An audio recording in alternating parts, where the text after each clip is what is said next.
नमस्कार सभी को। तो कैसे हैं आप सब? आई होप आप सभी अच्छे होंगे। मैं भी ठीक हूँ। Welcome to my channel midnight feeling love story. चलिए हम बिना कोई वक्त जाया करे कहानी से शुरुआत करते हैं। कहानी अधूरी रास्ता एक स्टाफ पार्ट 3। यहाँ पे तरुण ने इनके सभी दोस्तों को रिसीव कर लिया था। पूर्वी और पूर्वी के सभी दोस्तों अब वहाँ से किशनगढ़ से कालीगढ़ के लिए रवाना हो चुके थे। कालीगढ़ से किशनगढ़ के समथिंग टाइमिंग 3 से 4 घंटे का था। अब यहाँ से ये सभी लोग रवाना हो जाते हैं। रास्ते में थोड़ी बहुत रिमझिम और संगीत की बात होती है तरुण से। तरुण थोड़ा बहुत उनको रिप्लाई देता है। ज्यादा रिप्लाई देने का शायद उसको भी मन नहीं था।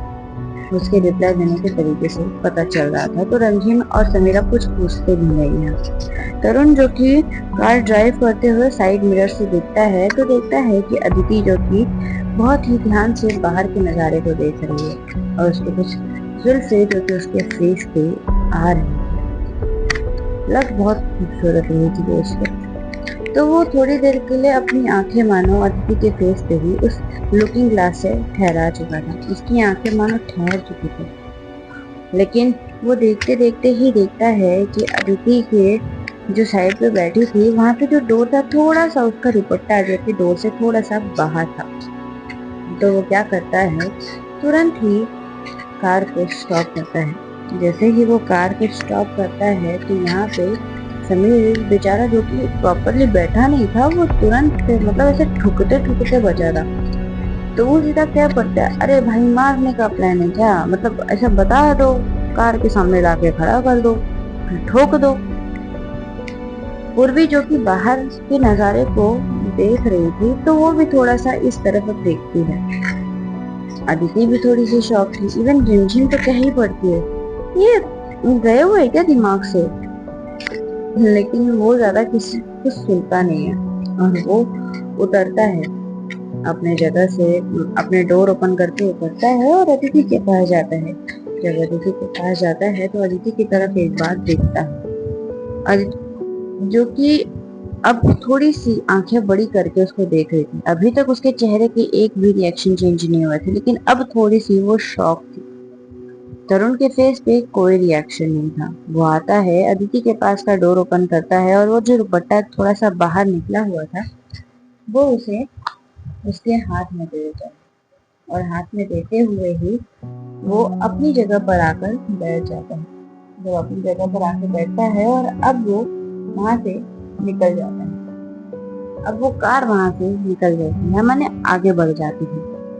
अब धीरे धीरे 1 घंटा बीत चुका था। अब वो 1 घंटे में समीर जो था वो अपने फोन में देख रहा था और जो पूर्वी थी वो थोड़ा बाहर देख रही थी, बाहर के नजारे को देख रही थी। अब जो कालीगढ़ से किशनगढ़ से कालीगढ़ के रास्ता जो था वहां पे बहुत सारे पेड़ पौधे थे जो कि बहुत खूबसूरत लग रहे थे। वो उन्हीं सारी चीजों को देख रही थी। शायद वो चीजें उसको लंदन में नहीं दिखने को मिलती, इसीलिए वो गांव के जगहों को फील कर रही थी। उसे बहुत अच्छा लग रहा था ये जगह। अदिति देखती तो है पूर्वी को, लेकिन वो ज्यादा कुछ कहती नहीं है। अदिति ये नोट कर रही थी कि पूर्वी जब से लंदन से यहाँ पे आई है, किशनगढ़ के लिए रवाना हुई है, कालीगढ़ के लिए, तब से लेकर अदिति पूर्वी बहुत शांत हो चुकी है। हालांकि पूर्वी का नेचर ही शांत है, पर पूर्वी ये जो शांति थी पूर्वी की वो बहुत ही अजीब थी। अदिति को थोड़ा सा डिस्टर्ब कर रही थी, लेकिन वो फिर भी कुछ पूछती नहीं। यहाँ पे समीर और रिमझिम, अब थोड़ी बहुत रिमझिम क्या करती है, समीर के कान में से एक ईयरफोन लगाकर मतलब निकाल कर अपने कान में लगाती है, देखने के लिए कि क्या क्या देख रहा है वो। एक्चुअली गाना सुनने के लिए, क्योंकि वो काफी बोर हो रही थी और उसका जो फोन था वो स्विच ऑफ हो चुका था। और तरुण को उसने फोन दिया था लेकिन वो चार्ज लगा नहीं सकता क्योंकि गाड़ी में चार्जिंग का ऑप्शन था नहीं, जिसके वजह से रिमझिम का थोड़ा सा मूड खराब हो जाता है। और वो क्या करती है, समीर के कान में से एक ईयरफोन निकाल के अपने कान में लगाती है और बोलती कि क्या सुन रहा है। और वैसे ही कहते हुए वो कान में लगाती, तभी समीर थोड़ा सा चिढ़ते हुए बोलता है कि हद है, मतलब तू मेरी हर एक चीजों पे कब्जा कर लेती है ना। तो बोलते कि क्या दिक्कत है, यही चीजों पे कब्जा कर रही ना। तो बोलते कि एक तो पता नहीं कहाँ से तू मेरी दोस्त बन गई है। तो बोलते हैं कि बस ऐसी बन चुके हो। अब अच्छे लोग मिल जाते हैं ना तो उनकी कदर होती नहीं है। तभी समीर कहते हैं कि अच्छे लोग और तुम, नाइस जोक। तभी तरुण थोड़ा सा स्ट्रिक वे में पीछे देखता है और पूर्वी थोड़ी सी चिढ़ते हुए कहती है कि गाइस शट अप। हालांकि अदिति पीछे से कह तो रही थी रिमझिम को आंखी इशारे में से बता तो रही थी कि शांत हो जाओ, लेकिन नहीं, ये लोगों को सुनना ही नहीं था। जब पूर्वी कहती है तो ये सभी चुप हो जाते हैं। तभी अदिति कहती है आ गया समझ। तब रिमझिम कहती है एक बात बता, मतलब क्या, जब से आई है तब से ऐसे चिढ़े जा रही है, हुआ क्या है। तभी अदिति कहती है कि ये तो मुझे भी नहीं पता, अब देखना पड़ेगा क्या हुआ है। और वैसे ही ये सफर थोड़ा सा और आगे बढ़ता है। फिर से कार में वही शांति, वही सन्नाटा। अब अदिति जो थी वो अपनी आंखों को बंद करके रखी थी, मानो उस हवा को वो महसूस कर रही है अपने चेहरों पे। रिमझिम जो कि समीर के कान में से एक ईयरफोन लगा के अपने कान में रखी थी, जो कि समीर भी अब गाना सुनने लगा था जिससे वो दोनों ही सुन रहे थे वो सॉन्ग को। समीर खिड़की के बाहर देख रहा था और रिमझिम जो कि अपनी आईज को क्लोज करके रखी थी। ये दोनों ही बहुत शांत थे, तो रात में भी शांति थी। तरुण थोड़ी देर तक आगे जाता है, तभी समीर अब उसके पेट में से आवाज आने लगती है, उसे गुड़गुड़ गुड़गुड़ की। तभी तरुण नोट करता है, कुछ कहता तो नहीं है लेकिन तरुण नोट करता है। तभी यहाँ पे समीर कहता है वैसे तरुण भैया जी, यहाँ पे कहीं पे ढाबा वाबा है क्या। तभी तरुण कहता है कि हो सकता है। तो बोलते हैं कि है तो जरा सा रोक दो। तभी पूर्वी कह पड़ती है कि यहाँ पे कोई ढाबा है तो वहाँ पे कार रोक लेना, हम सभी को भूख लगी है। तभी तरुण पूर्वी की तरफ एक बार देखता है और हाँ में बोलता है, अच्छा मतलब फेस को हिलाता है हाँ में, हामी भरते हुए। और वो क्या करता है, गूगल मैप पे किसी ढाबे का लोकेशन डालता है। तो जैसे ही डालता है तो उसे एक ढाबा मिल जाता है। और वो ढाबा ज्यादा कहीं दूर नहीं, वो ढाबा जस्ट कालीगढ़ के कुछ रास्ते पहले ही पड़ रहा था। जैसे कि कह सकते हैं 20 मिनट पहले वो ढाबा पड़ रहा था कालीगढ़ के रास्ते पे। तो तरुण कहता है कि थोड़ी देर में ही, आधे घंटे के बाद ही एक ढाबा आएगा, वहां पे मैं कार रोक सकता हूँ। तो पूर्वी ज्यादा कुछ कहती नहीं है और वहां से ये लोग आधे घंटे का वो सफर बेचारा समय बड़ी मुश्किल से काटता है। उसके शायद जेब में कोई बिस्किट था या समथिंग कुछ था जिसको वो खोल के खाने लग गया। तभी दो चीज उसमें से 2 पीस रिमझिम भी उठा लेती है और एक पीस अदिति को देती है और एक पीस खुद खाती है। अदिति को देती है, उससे समीर को कोई दिक्कत नहीं थी, लेकिन जब रिमझिम खाने लगती है तो समीर कहता है कि वाह भूखड़ गई की, मतलब तुझे लाने को नहीं हुआ। तो बोलते कि तूने लाया था ना, उतना काफी है। और वो खाने लगती है। अदिति जो कि थोड़ी सी अब हंस पड़ती है इन लोगों के इस झगड़े को देखते हुए। पूर्वी कुछ कहती नहीं है और थोड़ी देर बाद ही ये ढाबा पहुंचते हैं। ढाबे में ज्यादा बड़ा ढाबा नहीं, छोटा सा ढाबा था, क्यूट सा। अब ढाबे को डेकोरेट भी बहुत अच्छे तरीके से किया था। अब राजस्थान में जिस तरीके से ढाबा रहता है, कुछ उस वे में उसको डेकोरेट किया गया था। और वैसे ही होता है, ये सभी लोग वहां पे जाते हैं। वहां पे एक आदमी जो कि राजस्थानी पोशाक पहने हुए था और वो बड़े पोलाइटली ग्रीट करते हुए कहता है कि आइए आइए। एक्चुअली पहले तो वो राजस्थानी वे में बोलता है, मुझे राजस्थानी लैंग्वेज आती नहीं है। जब वो देखता है इन सभी के पहनावे को तो वो थोड़ा सा हिंदी में बात करता है। जब वो हिंदी में बात करता है तो यहाँ पे सभी को समझना आता है। तभी समीर कहता है कि हेलो, और वो भी बड़े पोलाइटली झुकते हुए ही कहता है हेलो। तो यहाँ पे जो सामने वाला राजस्थानी था वो भी अपने हाथ जोड़कर वो बहुत ही पोलाइटली ग्रीट करता है और वेलकम करता है। जब वो वेलकम करता है तो यहाँ पे सभी लोग आते हैं, वो सभी उनको बहुत पोलाइटली ग्रीट करते हैं। तो पोलाइटली ग्रीट करने के बाद वो आदमी पूछ पड़ता है कि आप लोग कहाँ से आ रहे हो, आप लोग बैठो, मैं आप लोगों को पानी देता हूँ। और वैसे ही होता है, वो लोग थोड़ी देर बैठते हैं तो वो आदमी इन सभी को पानी देता है। वो सभी पानी पीते हैं। सभी लोग पानी पीते हैं तो वो आदमी क्या पड़ता है कि हमारे यहाँ पे एक रिवाज है, जब भी खाना खाने बैठो तो पैर पैर धोकर बैठना चाहिए। तो जब भी ये सुनते हैं तो सभी लोग एक दूसरे का फेस देखते हैं, लेकिन पूर्वी अभी भी एकदम शांत थी। वो सारी चीजों को नोट कर रही थी, मानो वो हर एक चीजों को, हर एक कल्चर्स को वो बहुत ही प्रॉपरली फॉलो कर रही थी, देख रही थी। अब यहाँ पे अगर मैं कुछ कल्चर्स गलत बता दूं तो प्लीज माइंड मत करिएगा, मुझे कल्चर्स के बारे में ज्यादा नॉलेज नहीं है, तो प्लीज इसको ज्यादा दिल पे मत लीजिएगा। पूर्वी सारी चीजों को देखती है, तभी वो आदमी कहता है कि यहाँ पे नल है, तुम सभी लोग जाके पैर धो सकते हो। और ये बहुत ही मुश्किल से वो बेचारा बोल पा रहा था। तो तरुण तरुण ओके कहता है और वो सभी लोग वहां पे जाते हैं। अब यहाँ पे किसी को भी वो नल यूज करने नहीं आता था सिवाय तरुण के। तो तरुण जाता है और वो कहता है कि तभी सभी लोग कहते हैं कि ये कैसे यूज करना है।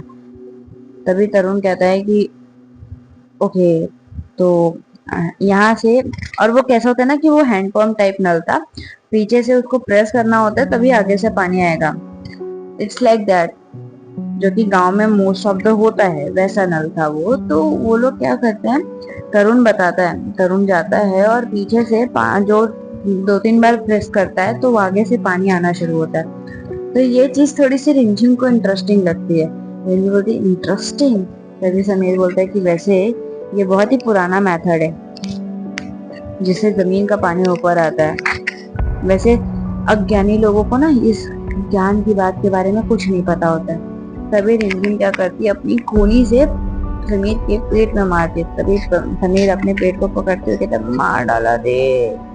और फिर उसके बाद वो एक बार सभी के पैरों में देखता है और कह पड़ता है हम सभी लोगों ने तो शूज पहना हुआ है।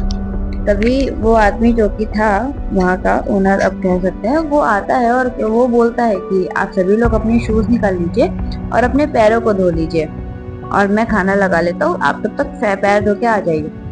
और खाने की व्यवस्था भी बहुत प्यार से हुई थी कि ये सभी लोग जाते हैं, वो अपने पैरों को धोते हैं। जब पैरों को, पहले तो रिमझिम जाती है, थोड़ी सी उछलते हुए जाती है और जाके अपने पैरों को धोती है, और तरुण से कहती है क्या मैं एक बार ट्राई कर सकती हूँ। तो तरुण अपने हाथ को वहां से हटा लेता है। यहाँ पे रिमझिम आता है, अपने पैरों को वॉश करता है, तरुण भी अपने पैरों को वॉश करता है और यहाँ से अब समीर और रिमझिम हट जाते हैं। तरुण जो था वहां से जा ही रहा था तो वो अदिति आती है। अब वहां पे कुछ पानी गिरने की वजह से अदिति का जो था बैलेंस बिगड़ता है। जब अदिति का बैलेंस बिगड़ता है तो वो गिरने वाली थी बहुत ही बुरी तरीके से। तभी तरुण तुरंत ही उसके हाथ को पकड़ता है और अपनी तरफ थोड़ा सा पुल करता है, उसकी कमर को होल्ड करते हुए। तो जैसे ही ये होता है तो यहाँ पे जो पूर्वी थी, जो कि जा रही थी, वो थोड़ी सी स्टैंड हो जाती है, मतलब एक जगह पे खड़ी हो जाती है। वो ये नजारे को देखती है, ज्यादा कुछ कहती तो नहीं है लेकिन वो एक बार जरूर देखती है इस नजारे को, और वो साइड से ही वहां से होकर वो सीधा चली जाती है। तभी जो अदिति थी वो ये चीज देख लेती है कि पूर्वी बाजू से गई है। तभी वो थोड़ी सी अब ऑकवर्ड फील करती है और वो अपने आईज को नीचे झुकाते हुए कह पड़ती है कि थैंक यू।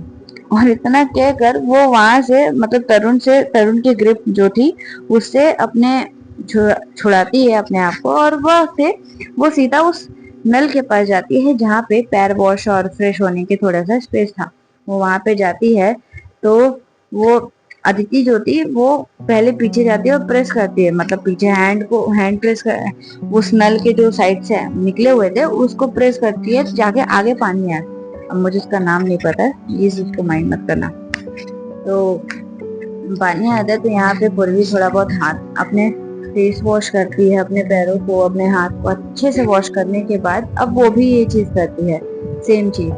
तो अब ये जो सीन था, यहाँ पे तरुण जो था वो अदिति को देख रहा था। एक्चुअली जब पूर्वी अदिति गिरी थी तो उसकी नजर सीधा अदिति की आंखों पे थी। वो बहुत प्यारी, बहुत मासूम दिख रही थी उस वक्त अदिति तरुण को। हालांकि उसके फेस पे फिर भी 0 रिएक्शन था।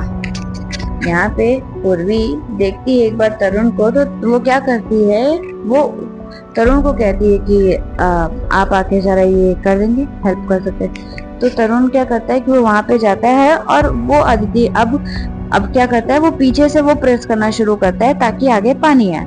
और वैसा ही होता है। अब वो जोर जोर से प्रेस कर, वहां पे वो जोर जोर से करता है ताकि आगे पानी, और वैसा ही होता है, वहां पे थोड़ा सा पानी आता है तो यहाँ पे अदिति ये सभी लोग अपने फेस को अच्छे से वॉश करते हैं। ये सभी लोग वॉश करने के बाद हैंडल को, ये सभी लोग वॉश करने के बाद अब बहुत ही पोलाइटली थैंक यू कहते हैं तरुण को।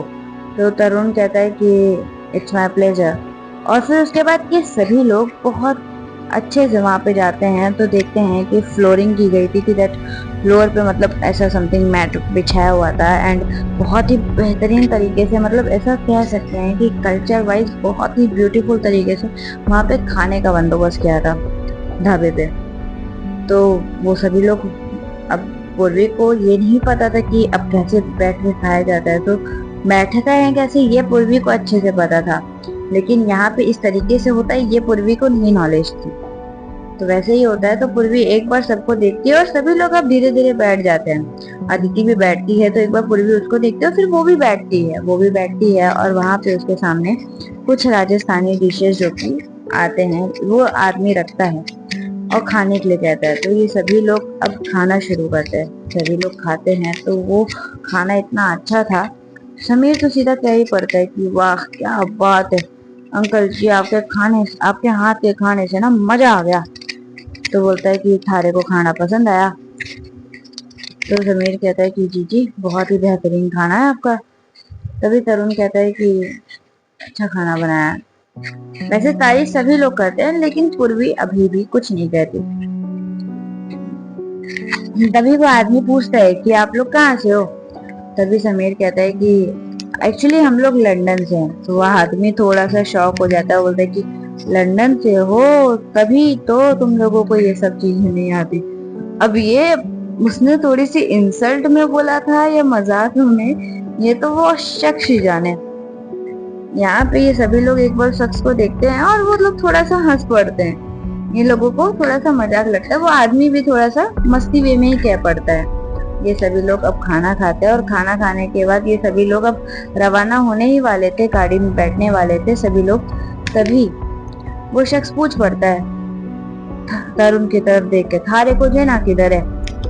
तो वो कह पड़ता है कि हम लोग कालीगढ़ के लिए जा रहे हैं। तो जैसे ही वो ये बोलता है तो वो शख्स बोलता है कालीगढ़। अब जब ये रिएक्शन उस शख्स के सामने से आती है तो यहाँ पे सभी की नजरें उस शख्स पे टिक जाती है और वो तभी यहाँ पे पूर्वी पूछ पड़ती है कि क्या इशू है।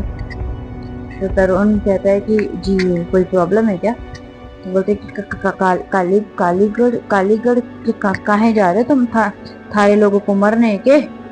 तो बोलते कि मतलब क्या दिक्कत है कालीगढ़। तभी वो आदमी कहते हैं कि कालीगढ़ जा रहे हैं, एक तो इसी रास्ते से थारे लोगों को जाने के, दूसरा कोई रास्ता नजर ना आवे। यहाँ पे दो रास्ते हैं, इस रास्ते से ना जाओ, अपनी सलामती चाहते हो तो इस रास्ते से मत जाओ। तभी तरुण कहता है कि ओके पर दिक्कत क्या है। तो बोलता है कि मैंने सुना है यहाँ से इस रास्ते से जो जाता है कभी भी वो ठीक ठाक सलामत अपने घर ना पहुंच पावे।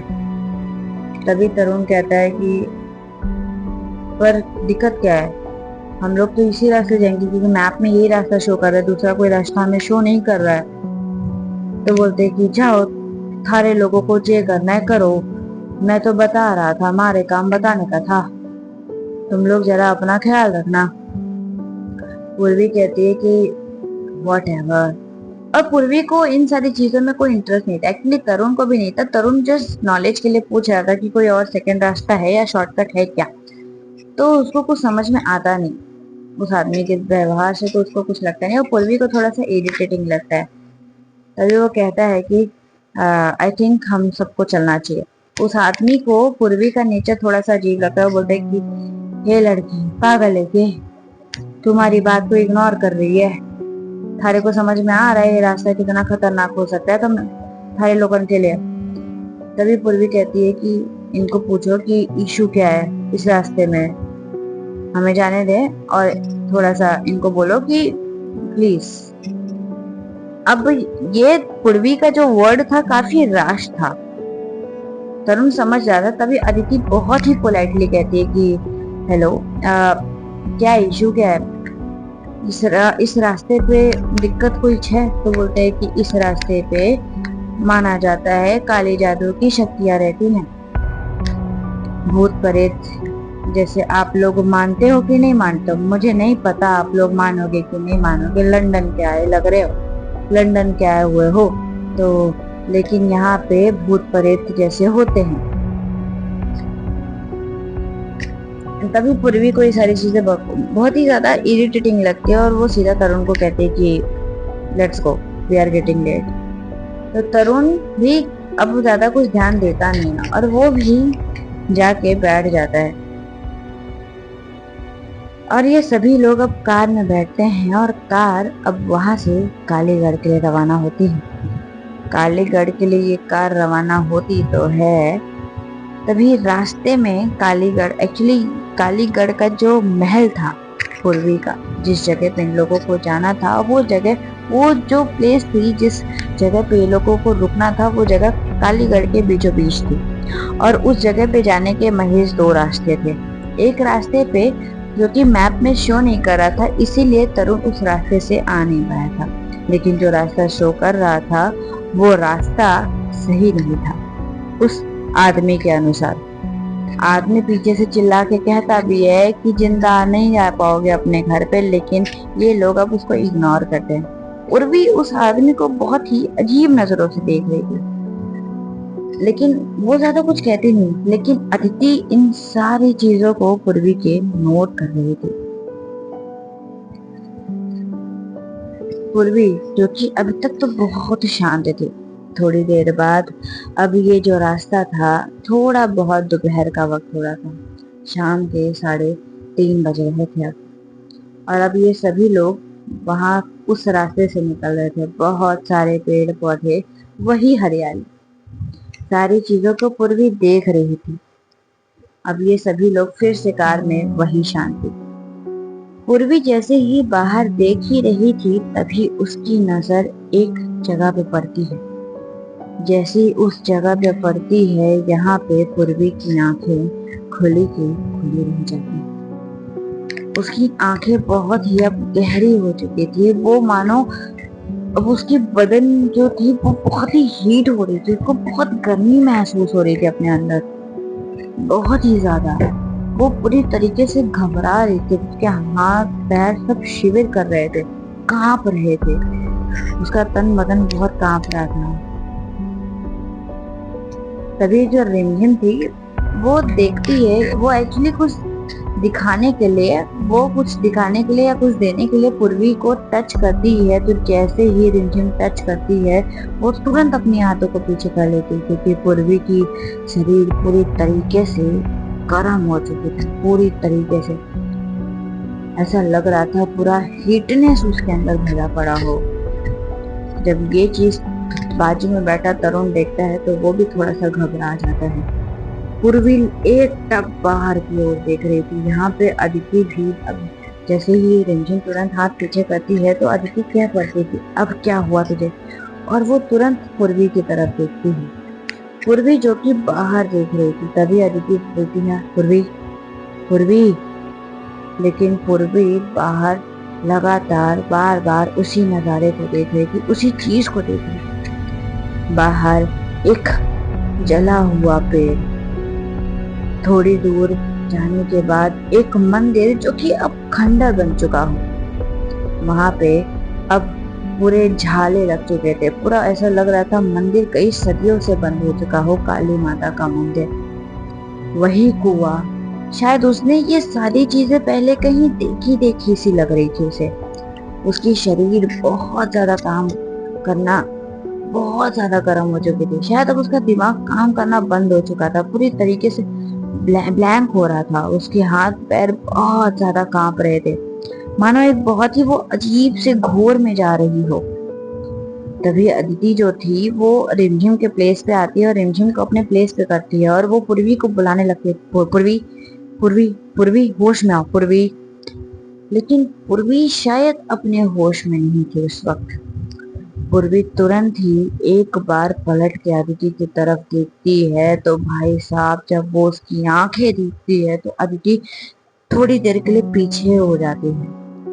बहुत ही अजीब नजरों से देख रही थी पूर्वी उसको। पूर्वी की आंखें पूरी तरीके से लाल हो चुकी थी, एक अजीब सा गुस्सा पूर्वी की आंखों में देख पा रही थी अदिति। जब तरुण ये चीज देखता है तो वो घबरा जाता है, लेकिन अभी भी उसके फेस पे बंदा इतना ढीठ था कि उसके फेस पे हल्का सा भी एक्सप्रेशन चेंज नहीं होता, बस उसकी थोड़ी सी आंखें बड़ी हो जाती है। वो अदिति को कहता भी है कि क्या मैं गाड़ी रोकूं क्या? तभी अदिति कहती कि बिल्कुल नहीं, आप गाड़ी आगे गाड़ी चलाते रहिए। पूर्वी पूर्वी क्या हुआ है? तभी पूर्वी थोड़ी सी घबराहट आवाज में ही कह पड़ती कि मैंने कहीं कहीं देखा है ये सारे, मैंने कहीं कहीं तो देखा है, कहीं कहीं तो देखा है। तभी अदिति कहती कि क्या देखा है, कहाँ देखा है? तभी पूर्वी कहती ये पेड़ मैंने कहीं तो देखा है। क्यों नहीं समझ रहे हो यार? मैंने कहीं तो देखा है। तभी समीर जो कि केयरलेस वे में ही कह पड़ता है, एक्चुअली उसने ध्यान नहीं दिया था इन सारी चीजों पे, उसका ध्यान सिर्फ फोन में था, तो केयरलेस वे में ही कह सकता है, कह देता है कि कहाँ देखा होगा, और कहाँ देखा होगा, सपने में देखा होगा, वैसे भी तो सपने में आनी तेरी चीजें देखती रहती है। ओ भाई साहब, समीर का इतना कहना और यहाँ पे अदिति की आंखें बड़ी हो जाती है। अब वो उन चीजों को देखती है, लेकिन अब वो सारी चीजें नहीं थी, क्योंकि अब गाड़ी आगे बढ़ चुकी थी। पूर्वी को अब अदिति होश में लाने की कोशिश कर रही थी, क्योंकि पूर्वी एक अजीब सी हरकतें करने लगी थी। पूर्वी के हाथ पैर कांप रहे थे, उसकी आंखें लाल हो चुकी थी, वो बहुत ही गुस्से में थी, वो बहुत ही घबरा रही थी, गुस्से में थी, बहुत ही अजीब सी हरकतें कर रही थी वो। तभी अदिति कहती कि पूर्वी होश में आओ, पूर्वी पूर्वी बात सुनो मेरी, पूर्वी पूर्वी तुमको मेरी बात सुनाई दे रही है पूर्वी। तभी जो तरुण था वो शायद पानी की बोतल देता है, बोलता है कि शायद थोड़ा सा करो, क्योंकि उसके ऐसा लग रहा था कि वो बेहोश हो जाएगी करके, और ऐसा नहीं अदिति चाहती थी, तो क्या करती है, थोड़ा सा हाथ में पानी लेकर पूर्वी के फेस पे डालती है, लेकिन उससे कुछ होता नहीं है। तो अब वो क्या करती है, उस पानी के बोतल में ज्यादा पानी था नहीं, थोड़ा सा ही पानी बचता है, तो वो क्या करती है, उस पानी को अदिति के मुंह पे जोर से फेंकती है। तो जैसे ही वो अदिति पूर्वी के फेस पे पानी थ्रो करती है तो पूर्वी अपनी आंखों को तुरंत बंद कर देती है। अब तक जो उसके साथ हो रहा था मानो बहुत अजीब था। वो तुरंत अपनी आंखें खोलती है तो अब जो उसकी आंखों का तरीके थे पूरे तरीके से बदला हुआ था। उसकी आंखें जो पहले लाल थी अब बहुत ही नॉर्मल हो चुकी थी, और वो थोड़ी सी चिढ़ते हुए कहती कि ये क्या किया? जो बोतल थी तब तक अदिति ने शायद दे दी थी, रिमझिम को दे दी थी, तो जब पूर्वी देखती है तो उसको लगता है कि रिमझिम में पानी फेंका, तो वो थोड़ी सी चिढ़ते हुए कह देती कि तुम्हारे पास दिमाग है? ये क्या किया तुमने? और वो थोड़ी सी चिढ़ते हुए कि तुमने पूरा पूरा मेरा ड्रेस गीला कर दिया। तभी अदिति कहती कि पूर्वी पूर्वी शांत हो जाओ। तभी पूर्वी कहती आई एम ओके, क्या हुआ है, कुछ हुआ है क्या?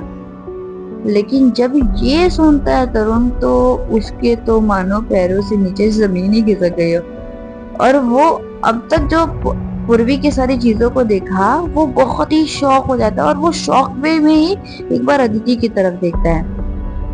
अब ये सारी चीजें सुनने के बाद तो अदिति भी बहुत ज्यादा शॉक थी। तभी अदिति कह पड़ती है कि तुझे कुछ याद नहीं है? तभी पूर्वी कहती कि क्या चीज, क्या ये पानी तुम लोगों ने मेरे पर थ्रो किया है, ऊपर से तुम ऐसे ऐसे सवाल कर रहे हो मुझसे, सीरियसली? तभी अदिति कहती कि ओके। तभी रिमझिम कहती है कि मैं बहुत जल्दी पागल होने वाली हूँ, मेरे लिए ना एक पागल हॉस्पिटल बुक कर लेना, वैसे भी तू पढ़ाई कर रही है ना डॉक्टर्स की, मुझे ले लेना, पहली पेशेंट मैं बनना चाहूंगी तेरी। तभी अदिति थोड़ी सी चिढ़ती हुई कहती तुम चुप रहोगी? तभी रिमझिम कहती कि हाँ ठीक है, वैसे भी मैं तो चुप ही हूँ। अब यहाँ पे उस जगह से वो महल तक का सफर थोड़ा सा लंबा था, तकरीबन आधे घंटे 15-20 मिनट का, और उस हवा में, कार में इतनी अच्छी हवा आ रही थी नेचर की कि वो जो टी शर्ट गिल्ला हुआ था पूर्वी का वो सूख जाता है उस हवा से। लेकिन पूर्वी जो कि जो चीजें उसने देखी थी उसके बाद का रिएक्शन उसको याद नहीं, लेकिन जो चीजें उसने देखी थी वो शायद वो भूल नहीं पा रही थी। वो पेड़ जला हुआ, वो काली माता का मंदिर, जब वो सारी चीजें उसको याद में आती है तो उसका सर मानो फटने से ज्यादा दर्द होने लगता है। ऐसा लग रहा था उसके सर में बहुत जोर से दर्द हो रहा है। ऐसा लग रहा था किसी ने उसके दिमाग के सारे नसों नसों को बहुत ही एक्टिव कर दिया हो, दिमाग फट जाएगा समथिंग, ऐसा कुछ दर्द होने लगता है। तो वो क्या करती है, अपने सर को ऐसा थोड़ा सा ऐसा प्रेस करने लगती है, थोड़े से अपने हाथ से थोड़ा सा प्रेस करने लगती है, मानो उसको बहुत दर्द हो रहा हो। तभी अदिति कहती कि आर यू ओके? तो बोलते कि आई डोंट थिंक सो यार, मेरे सर में बहुत दर्द हो रहा है। अदिति समझ रही थी, और शायद वो समझ रही थी या नहीं भी समझ रही थी, बहुत सारी चीजें इवन उसके लिए भी बहुत डिफरेंट थी। तो वो क्या करती है, उसके पास एक दवा थी, तो वो क्या बोलती है कि ये काम कर, ये तू पेन किलर ले ले और ये पानी, ये थोड़ा सा शायद तुझे रिलीफ महसूस हो। और वैसे ही होता है। वो क्या करती है, वो उस दवाई को लेती है और खा लेती है, और खाने के बाद वो पानी पीती है और फिर उसके बाद अपनी आईज क्लोज कर लेती है। थोड़ी देर बाद ये सभी पहुंचते हैं महल, महल कालीगढ़ का महल। कालीगढ़ में आलीशान ये दूसरा महल था। जब ये लोग सभी लोग उस महल के सामने पहुंचते हैं तो वहां पे बहुत सारे सर्वेंट और वहां पे एक औरत जो कि साड़ी में थी, और उसके साथ एक लड़का जो कि बहुत ही हैंडसम था, दिखने में बहुत हैंडसम था, और उनके पीछे खड़ी एक छोटी सी लड़की। हालांकि वो देख नहीं पा रही थी, लेकिन उसे पता चल जाता है कि पूर्वी आ चुकी है। पूर्वी अब कार से उतरती है और महल के अंदर एंटर करती है। जैसे ही महल के अंदर एंटर करती है तो बहुत ही भव्य तरीके से उसका स्वागत किया जाता है। फूलों की माला पहनाई जाती है और गुलाब की पंखुड़ियां मानो उसके फेस पे और उसके ऊपर डाली जा रही थी। बहुत ही ब्यूटीफुल तरीके से वो वेलकम होता है। वो आती है तो उसका तिलक किया जाता है, तिलक करवाया जाता है, और थोड़ी देर बाद इनका मानो गृह प्रवेश होगा, मतलब अंदर ये लोग जाएंगे महल के अंदर। तभी पीछे से कार की एक हॉर्न, गाड़ी की। जैसे ही ये सुनती है पूर्वी तो ये सभी लोग जो दोस्त लोग थे ये सभी लोग पलटते हैं। हाँ, वो जो डोर पे खड़ी जो औरत थी वो और कोई नहीं, पूर्वी की चाची जी मंजुला देवी राजपूत। और उनके साथ जो हैंडसम हंक लड़का खड़ा था वो और कोई नहीं, शौर्य राजपूत, जो कि पूर्वी का भाई था। ये दोनों ही खड़े होकर पूर्वी की स्वागत कर रहे थे। तभी पीछे से गाड़ियों की हॉर्न आती है, आवाज आती है, तो ये सभी लोग पीछे मुड़ के देखते हैं। तो जब पीछे मुड़ के देखते हैं तभी वहां पर एक आदमी जो कि उसके पीछे कुछ शिष्य खड़े थे, उसके लग रहा था कि वो आदमी कोई गुरुदेव है, समथिंग गुरुदेव टाइप उसका लुक था। तो जब ये पूर्वी देखती है तो वो कुछ कहती नहीं है, सभी लोग, सारे दोस्त लोग थोड़ा सा साइड में हो जाते हैं। उस आदमी का भी बहुत पोलाइटली ग्रेटफुल तरीके से उसका वेलकम होता है। वो आदमी और कोई नहीं, अद्विकानंद शास्त्री जी थे, पूर्वी के परिवार के बहुत ही ओल्डेस्ट गुरु जी। तो जब ये सभी लोग पीछे होते ना तो वहां पे शौर्य जो था, ये सभी लोग जाते हैं, शौर्य, चाची जी, और अब वहां पे चाचा जी भी आ चुके थे, चंद्रदेव राजपूत आते हैं। पूर्वी के चाचा जी, चाची जी, ये दोनों ही बहुत पोलाइटली उनको ग्रीट करते हैं, और बहुत पोलाइटली ग्रीट करने के बाद उनके पैर छूते हैं। पैर छूने के बाद गुरु जी उन दोनों को आशीर्वाद देते हैं। शौर्य जो था वो जस्ट रिमझिम के थोड़ा सा पीछे ही खड़ा था। सन्नी तभी रिमझिम कह पड़ती है, अब ये कौन है? तभी शौर्य कहते हैं कि ये हमारे फैमिली के गुरुदेव हैं, बहुत ही ओल्डेस्ट टाइम के। तभी रिमझिम क्या पढ़ती, मैंने फैमिली डॉक्टर सुना है, फैमिली गुरुदेव भी होते हैं क्या? तभी समीर क्या पढ़ता है कि वैसे होने को बहुत सारी चीजें हो सकती है यहाँ पे। अब यहाँ पे अगर कुछ चीजें तुझे अजीब नजर आए तो समझ लेना कि यहाँ की प्रथाओं में से कोई छेक होगा। तो जैसे ही ये रिमझिम सुनती है तो वो क्या पढ़ती है, अच्छा जैसे कि? तो बोलते हैं कि पता नहीं, देखते हैं। और वैसे ही होता है। अब ये सभी लोग फुसफुसा तो रहे थे, तभी पूर्वी सभी को एक बार एक नजरों से, गुस्से की नजरों से देखते कि मानो थोड़ी सी वार्निंग में ही बोलती है अपने इशारों से कि चुप रहो सब लोग। तो ये सभी लोग चुप हो जाते हैं। शौर्य जो कि अब वो भी गुरुदेव के पास जाता है, वो भी बहुत ही पोलाइटली उनके पैर छूते हैं और बहुत ही पोलाइटली कहता है कि धम्मा खनीसा आपका स्वागत है। तभी गुरुदेव भी एक बार शौर्य को देखते हैं। जब वो शौर्य को देख रहे थे तो उनकी नजर पूर्वी की तरफ जाती है। पूर्वी और पूर्वी के दोस्तों को गुरुजी देखते हैं, लेकिन पूर्वी को बहुत ही गौर से देखते हैं, सर से लेकर पांव तक। और वो एक बार पूर्वी को बड़े गौर से देखने के बाद तभी पूर्वी की नजरें भी उठती है और वो सीधा गुरुजी से जाके टकराती है। पूर्वी की आंखों में अब वो वही गुस्सा जो कि कार में आया था। अदिति फिर से वही देखती है। जब वो ये देखती है तो हल्का हल्का अब पूर्वी की आंखें भी लाल होने लगती हैं। पूर्वी की आंखें जो अब लाल हो रही थी, तभी अदिति क्या करती है, बोलती कि पूर्वी, वो स्लोली ही बोलती है। यहाँ पे पूर्वी शायद अब वो अपने होश में थी नहीं। वो गुरुदेव को बहुत ही अजीब नजरों से देख रही थी, मानो आंखों में उसके वही गुस्सा आ चुका था।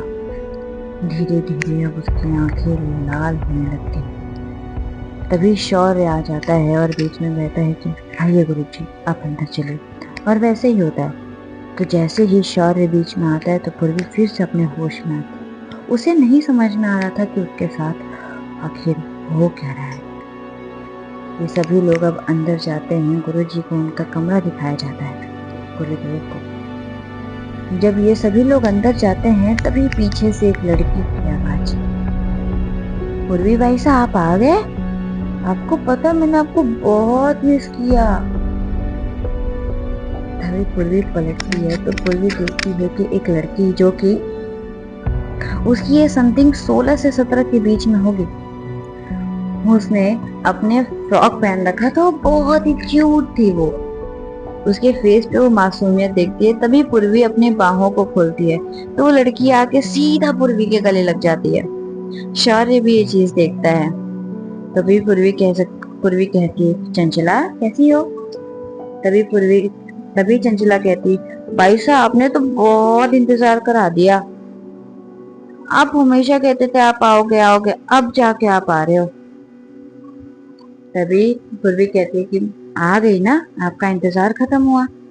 तभी चंचला कहती कि हाँ वो तो है, आप आ गए हो ना तो अब बहुत मजा आएगा भाई साहब की शादी में। तभी पूर्वी कहती कि हाँ। तभी पूर्वी एक बार शौर्य की तरफ देखती, तभी रिमझिम कह पड़ती, अब ये कौन है? तभी चंचला एक बार रिमझिम की तरफ देखती है और फिर पूर्वी की तरफ देखती है। तो भी पूर्वी क्या पड़ती कि चंचला ये मेरे दोस्त चंचला जो कि चाचा चाची की लड़की है, चंद्रदेव राजपूत की। चंद्रदेव राजपूत और मंजुला देवी राजपूत की वो बेटी है, सबसे छोटी बेटी। शौर्य जो कि चंद्रदेव जो कि बड़ा भाई था और पूर्वी से भी बड़ा था। अब यहाँ पे जब देखती है तभी रिमझिम कहती कि हाय मैं रिमझिम हूँ। पूर्वी उसके आगे कुछ बोले तो भी ये रिमझिम ये शब्द बोल पड़ती है। तो चंचला कहती कि हाय पर मैं आपको जानती ही नहीं, वैसे घम खनीसा। और वो बहुत पोलाइटली ये बोलती है। तभी रिमझिम कहती कि क्या बोला तुमने? तो बोलती थम गणेशा। तभी रिमझिम कहती इसका मतलब क्या है। एक्चुअली उसने ये वर्ड कभी सुना नहीं था, तो वो कह पड़ती कि ये इसका मतलब क्या है। तभी चंचला थोड़ी सी हंसते हुए कहती कि भाई साहब आपके दोस्तों को नहीं पता इसका मतलब। तभी पूर्वी कहती है कि शा, शा, आ, तभी पूर्वी थोड़ी सी हिचकते हुए कहती है कि शायद इसका मतलब वेलकम होता है। और वो शौर्य की तरफ देखती है, शौर्य जो कि हंस पड़ता है। एक्चुअली अब वो लंदन से थी तो उसको ज्यादा कुछ नॉलेज थी नहीं। शौर्य जो कि हंस पड़ता है और बोलता है कि इसका मतलब आपका हमारे यहाँ पे वेलकम है।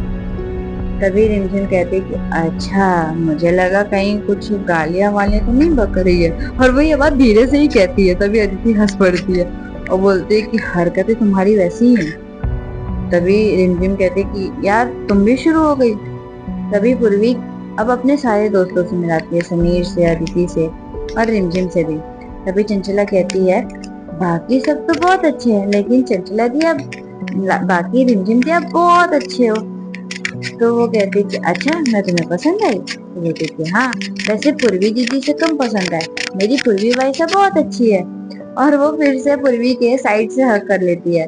तभी पूर्वी भी उसको साइड से हक करते हुए बोलती कि ओके, तो हमारा सबका कमरा। तभी वहां पे मंजुला देवी राजपूत, मंजुला देवी जो कि आती है और कहती हैं, सर्वेंट्स के साथ आती हैं और कहती हैं कि इन सभी को इनका कमरा दिखा दो। एक बार वो पूर्वी की तरफ देखती हैं और बोलती हैं कि पूर्वी बेटा तुम जाके थोड़ा सा रेस्ट ले लो।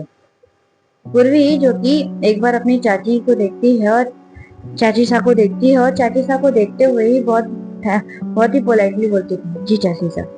और वहां से ये सभी लोग निकल जाते हैं अपने अपने कमरे की तरफ। यहाँ पर थोड़ा सा ट्विस्ट आता है क्योंकि रिमझिम कह पड़ती है कि यार मैं अकेले कैसे रहूंगी, एक तो मुझे महल कम भूल भुलैया ज्यादा लग रहा है। मैं कैसे रह पाऊंगी यहाँ पे, मैं कहीं खो गई तो। तभी चंचला कहती है कि एक काम कर सकते हो आप मेरे साथ रुक जाओ। तभी यहाँ पे समीर जो था वो सर्वेंट्स के साथ वहां से अपने कमरे की ओर बढ़ जाता है। और जो पूर्वी और अदिति थे ये दोनों ही एक ही कमरे में स्टे करते हैं साथ में। और वो कमरा गुरुदेव यानी कि अद्विकानंद शास्त्री जी के कमरे के 2 कमरा बाजू में ही था। जब ये होता है तो सर्वेंट वहां से लेकर जा ही रहे थे। अदिति जो कि पीछे थी, पूर्वी जो कि आगे चल रही थी और सर्वेंट्स के जस्ट पीछे ही पूर्वी थी और उससे पीछे अदिति थी। तो जब अद्विकानंद शास्त्री जी के एक शिष्य जो कि एक पिलर के पीछे खड़े होकर वो मानो अदिति को बुलाते हैं, तो जैसे ही अदिति को बुलाते हैं इशारों से, तो अदिति एक बार पलट कर उस शिष्य की तरफ देखती है। शिष्य की तरफ देखती है लेकिन कुछ कहती नहीं और वो वहां से आगे बढ़ जाती है। वो सभी लोग कमरे के अंदर जाते हैं और कमरे के अंदर जाके फ्रेश होते हैं। कमरे के अंदर जाते हैं, पहले अदिति वॉशरूम जाती है और वो अच्छे से फ्रेश होती है। और तब तक पूर्वी थोड़ा सा अपने फोन को स्क्रॉल कर रही थी, देख रही थी सारी चीजों को। और वो अपने पिताजी को कॉल करके बता देती है कि वो लोग यहाँ पर पहुंच चुके हैं। उसके पिताजी ये सुनते हैं और बोलते हैं कि ठीक है बेटा, अपने ख्याल रखना वहाँ पे। इतना ही, ज्यादा कुछ बात नहीं होती। थोड़ी देर बाद यहाँ पे अदिति बाहर आती है। तभी एक बार वो पूर्वी की तरफ देखती है और वो पूछ पड़ती है कि तुम ठीक हो। तभी पूर्वी कहती कि हाँ मैं ठीक हूँ, वो थोड़ा सा हेडेक हो रहा है। तभी अदिति कहती कि ओके, मैं ब्लैक कॉफी एक बार चेक करके आती हूँ और तुम जाके फ्रेश हो जाओ। और वैसे ही होता भी है। यहाँ पे पूर्वी जो थी वो वॉशरूम चली जाती है। अदिति अपने बैग में से एक लिफाफा निकालती है। जैसे ही पूर्वी अंदर जाती है, जो उसने उसके लगेज थे, थोड़ी देर बाद क्योंकि सर्वेंट्स ने वो लगेज भी लाके दे दिए थे, तो उस लगेज में से वो एक लिफाफा अपना निकालती है। और निकालने के बाद वो क्या करती है, उस लिफाफे को फोल्ड करके वो अब उस कमरे से निकलती है और वो सीधा अद्विकानंद शास्त्री जी के कमरे के पास जाकर डोर पे 2 बार नॉक करती है। जब वो 2 बार नॉक करती है तो अंदर से आवाज आती है कौन। तो यहाँ पे अदिति बहुत ही सॉफ्टली बोल पड़ती है अदिति। तो वो डोर ओपन हो जाता है। जब वो डोर ओपन होता है तो वो उस कमरे में जाती है। वहाँ पे 2-3 शिष्य मौजूद थे और जो गुरुदेव थे उनकी आंखें बंद थी। अद्वितानंद शास्त्री जी वो उनके सामने जाती है, उनके पैरों को छूती है। जब पैरों को वो छूती है तभी उनकी आंखें ओपन होती है और वो कहती हैं कि काम हुआ। तो अदिति जो कि उस लिफाफे को गुरुदेव की तरफ बढ़ाते हुए कहती कि जी पिताजी। जैसे ही वो पिताजी कहती है तो यहाँ पर गुरुदेव उसको उनकी आंखें थोड़ी सी बड़ी हो जाती हैं।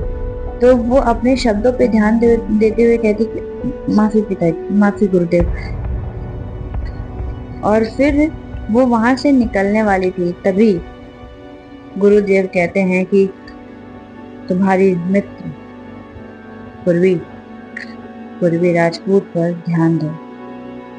अब जो समय आने वाला है वो सही नहीं होगा, ना ही इस महल के लिए और ना ही इस वंश के लिए।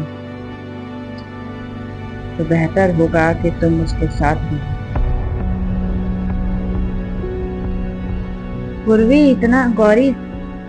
अदिति इतना सुनती है और फिर वहां से निकल जाती है। अब थोड़ा सा हम पीछे आते हैं। मैंने तुम लोगों को बताया होगा, वो जो लड़की एक ब्रिटिश लाइब्रेरी की तरफ ब्लैक कोट में बढ़ रही थी आगे, वो लड़की और कोई नहीं अदिति होती है, अदिति शास्त्री। और अब वो वहां पे उस ब्लैक मैजिक की बुक में वो क्या ढूंढ रही थी ये तो अदिति ही जाने। वो अदिति गुरुदेव के कमरे से निकलकर अब वो सीधा पूर्वी के कमरे में आती है। तो जैसे ही आती है तो देखती है कि पूर्वी अभी जस्ट वॉशरूम से बाहर निकली है और अपने हेयर्स को पोंछते हुए बाहर आई थी, अपने हेयर्स को वाइप अप कर रही थी। तभी पूर्वी कह पड़ती है कि ब्लैक कॉफी लाया तुमने? तो कहती ये घर है या भूल भुलैया, मैं खुद कंफ्यूज हो गई कि और यहाँ पे कोई सर्वेंट्स भी नजर नहीं आ रहे। तभी अदिति थोड़ी सी हंसती है, पूर्वी थोड़ी सी हंसते हुए कहती है कि सॉरी।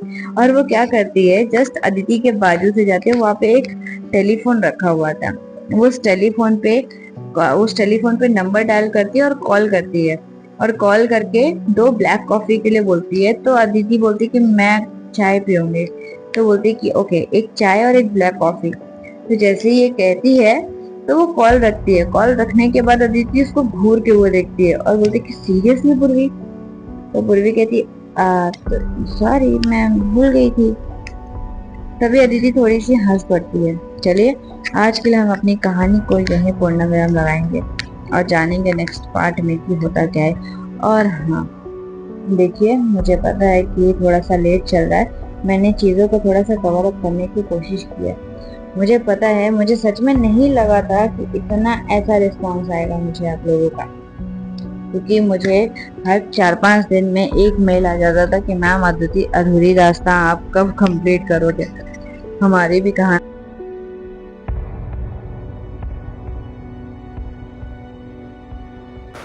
तो मिलते हैं नेक्स्ट पार्ट में। अपने और अपने परिवार का ख्याल रखिएगा। Bye bye everyone, take care.